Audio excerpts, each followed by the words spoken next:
प्रिय विद्यार्थियों, आज हम राष्ट्रीय आय के बारे में चर्चा करेंगे।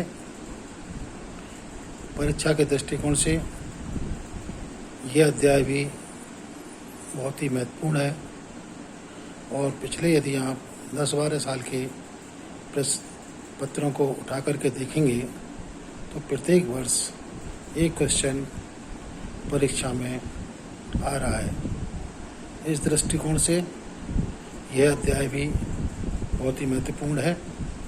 राष्ट्रीय आय क्या है, राष्ट्रीय आय की विभिन्न अवधारणाएं क्या हैं, राष्ट्रीय आय को मापने की कौन कौन सी विधियां हैं और राष्ट्रीय आय की जो विभिन्न कॉन्सेप्ट हैं, सकल राष्ट्रीय आय, net NNP, national income, personal income, consumer income क्या हैं, इनके बारे में हम विस्तृत चर्चा करेंगे और राष्ट्रीय आय और आर्थिक कल्याण पर प्रभाव क्या होता है इसके बारे में चर्चा करेंगे। तो सबसे पहले इसके अर्थ के बारे में हम चर्चा करते हैं कि राष्ट्रीय आय क्या है। ये राष्ट्रीय आय का अर्थ किसी देश में एक वर्ष के अंतर्गत उत्पन्न होने वाली वस्तुओं और सेवाओं के योग से होता है। यदि आप ये कहें कि देश की उत्पादन व्यवस्था से वर्ष भर में प्रभावित होकर अंतिम उपभोक्ताओं के पास पहुंचने वाली या देश की पूंजी वस्तुओं से जुड़ने वाली वस्तुओं एवं सेवाओं के उत्पाद की विशुद्ध मात्रा राष्ट्रीय आय कहलाती है। अब राष्ट्रीय आय को किस प्रकार परिभाषित किया गया है ये अपन देखेंगे। तो देखिए, राष्ट्रीय आय की दो परिभाषाएं हैं, प्रोफेसर मार्शल के अनुसार, प्रोफेसर पिसर के अनुसार, प्रोफेसर पीगू के अनुसार। तो राष्ट्रीय आय आप ये कह सकते हैं, मार्शल के अनुसार, प्रोफेसर मार्शल ने राष्ट्रीय आय को इस प्रकार परिभाषित किया है कि किसी देश का श्रम और पूंजी उस देश के प्राकृतिक साधनों पर क्रियाशील होकर प्रतिवर्ष भौतिक और अभौतिक वस्तुओं का जो एक निश्चित विशुद्ध योग उत्पन्न करता है उसे राष्ट्रीय आय या राष्ट्रीय लाभांश कहते हैं। इसमें सबसे महत्वपूर्ण बात जो है, राष्ट्रीय आय का संबंध एक निश्चित समय से होता है, एक देश से होता है, एक निश्चित समयावधि होती है और जो एक निश्चित विशुद्ध योग उत्पन्न होता है वस्तुओं का और सेवाओं का, उन सबों का जो योग है वो राष्ट्रीय आय कहलाता है। राष्ट्रीय आय समिति के अनुसार राष्ट्रीय आय अनुमान से अभिप्राय किसी दी हुई अवधि में वस्तुओं एवं सेवाओं के उत्पादन की मात्रा को बिना किसी दोहरी गणना के मापने से है। प्रोफेसर पिसर ने अपने शब्दों में कहा है कि राष्ट्रीय आय में केवल अंतिम उपभोक्ताओं द्वारा प्राप्त वस्तुओं एवं सेवाएं ही सम्मिलित होती हैं, चाहे वो उनके भौतिक अथवा मानवीय वातावरण से ही प्राप्त क्यों न हुई हों। इस प्रकार राष्ट्रीय आय की 3 परिभाषाएं हैं, उत्पादन के आधार पर, आय के आधार पर और उपभोग के आधार पर। अब राष्ट्रीय आय की गणना से संबंधित जो विभिन्न अवधारणाएं हैं वो है, एक तो है सकल अथवा कुल राष्ट्रीय उत्पादन, सकल अथवा कुल राष्ट्रीय उत्पादन। दूसरा है शुद्ध राष्ट्रीय उत्पादन, एनएनपी। एनएनपी की गणना, जो शुद्ध राष्ट्रीय उत्पादन की गणना है, जो कुल राष्ट्रीय उत्पाद है उसमें से जो उस वर्ष का जो डेप्रिसिएशन है उसको घटा दिया जाता है। तो एनएनपी की कैलकुलेशन करने के लिए जो ग्रॉस नेशनल प्रोडक्शन है उसमें से उस वर्ष के जो डेप्रिसिएशन है उसको माइनस कर दिया जाता है। अब आता है नेशनल इनकम, राष्ट्रीय आय।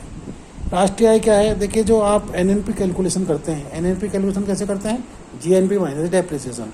तो एनएनपी में से आप जो इनडायरेक्ट टैक्सेज हैं, अप्रत्यक्ष जो कर हैं, उनको घटा देते हैं और उसमें जो उस वर्ष में प्राप्त जो सब्सिडी है उसको जोड़ देते हैं। तो यहाँ पर 2 चीज़ें होंगी, एनएनपी में से आपके जो इनडायरेक्ट जो टैक्सेज हैं, अप्रत्यक्ष जो कर हैं, उनको माइनस करेंगे और जो सब्सिडी है उस एनएनपी में से,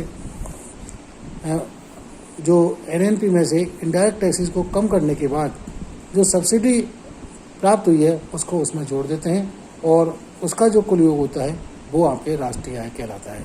अब आता है पर्सनल इनकम। पर्सनल इनकम में क्या है?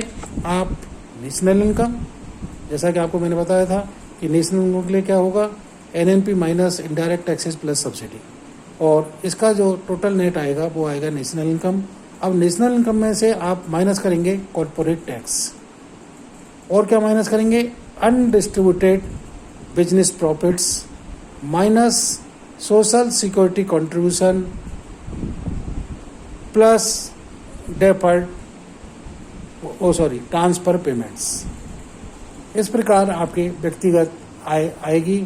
और जो डिस्पोजेबल इनकम है, डिस्पोजेबल इनकम को कैलकुलेट करने के लिए पर्सनल इनकम में से जो व्यक्ति के जो डायरेक्ट टैक्सेस होते हैं, जिसको कि आप सामान्यतः कहते हैं आपके इनकम टैक्स, यदि इनकम टैक्स को आदमी की पर्सनल इनकम में से घटा दिया जाए तो वो आपकी जो कहलाती है वो आपके उपभोग आय कहलाती है, उपभोग करने योग्य आय। अब आता है आपको राष्ट्रीय आय को मापने की कौन कौन सी विधियां हैं। राष्ट्रीय आय को मापने की 3 विधियां हैं। पहली है उत्पादन सह गणना विधि, दूसरी है आय सह गणना विधि। आय सह गणना विधि के अंतर्गत राष्ट्रीय आय की कैलकुलेशन करते समय वेतन, मजदूरी एवं अन्य भुगतान जो प्राप्त होते हैं उसमें शुद्ध ब्याज को जोड़ दिया जाता है, उसमें लगान को जोड़ दिया जाता है, और ऐसे उद्योग जो निगम के अंतर्गत नहीं आते हैं उनके जो लाभ हैं उनको जोड़ दिया जाता है, और कर पूर्व निगम लाभ उनको जोड़ दिया जाता है। और इन सब को जोड़ने पर जो आय होती है वो आपके आय से गणना विधि के अंतर्गत इनकम होती है। अब इस तीसरी है व्यय से गणना विधि। व्यय से गणना विधि के अंतर्गत राष्ट्रीय आय कैलकुलेशन करते समय जो कुल व्यय है प्लस जो कुल बचत है उनको जोड़ करके राष्ट्रीय आय कहलाती है, क्योंकि वाई इक्वल टू क्या होता है, सी प्लस